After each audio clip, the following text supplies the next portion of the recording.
உன்னால் மட்டுமே செய்யக்கூடிய ஒரு விஷயம் இந்த உலகில் ஏதோ ஒன்று இருக்கிறது. அதை தேடி கண்டறிவதே உனக்கான தனித்துவம். தனி ஒருவனாக தெரிய வேண்டும் என்றால் தனித்து பயணிக்க பழகிக்கொள். அந்த பயணத்தில் தான் நீ ஒரு சாதாரண மனிதனாக போய் ஒரு சாதனையாளனாக திரும்புவாய். தனிமை என்பது பலவீனம் அல்ல, அது உன்னை நீயே கண்டறியும் ஒரு தவம். தனிமை உன்னை சிதைக்க வந்த ஆயுதம் அல்ல, உன்னை நீயே செதுக்கிக் கொள்ள இயற்கை கொடுத்த ஒளி. முகவரி தேடி அலைபவன் கூட்டத்தில் தொலைந்து போவான். முகவரியை படைப்பவன் வரலாற்றில் நிலைத்து நிற்பான். சிங்கம் போல தனித்து நின்றாலும் தன் எல்லையை தானே தீர்மானிக்கும் அந்த துணிச்சல் தான் உன்னை தலைவனாக்கும்.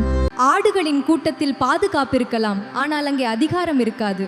ஓநாய்களின் கூட்டத்தில் வேட்டை இருக்கலாம், ஆனால் கண்ணியம் இருக்காது. கூட்டத்தோடு போனால் பயமில்லாமல் கரை சேரலாம், ஆனால் உனக்கென்று ஒரு அடையாளம் இருக்காது. தடம் பதித்த வழியில் நடப்பவன் பயணி, தனக்கென ஒரு தடத்தை உருவாக்குபவன் தான் வழிகாட்டி.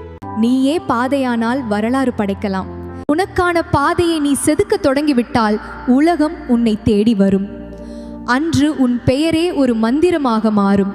காலடியில் மிதிப்படும் கற்கள் வெறும் துகள்கள், ஆனால் உளியின் அடியை தன் உடம்பில் ஏற்கும் கல் மட்டுமே கருவறை சிலையாகவோ அல்லது கைவிரல் வைரமாகவோ மின்னுகிறது.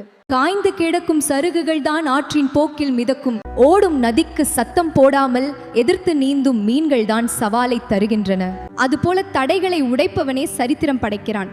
உன் போராட்டமே உனக்கான தனித்துவத்தை தீர்மானித்து உனக்கான அடையாளத்தை தரும்.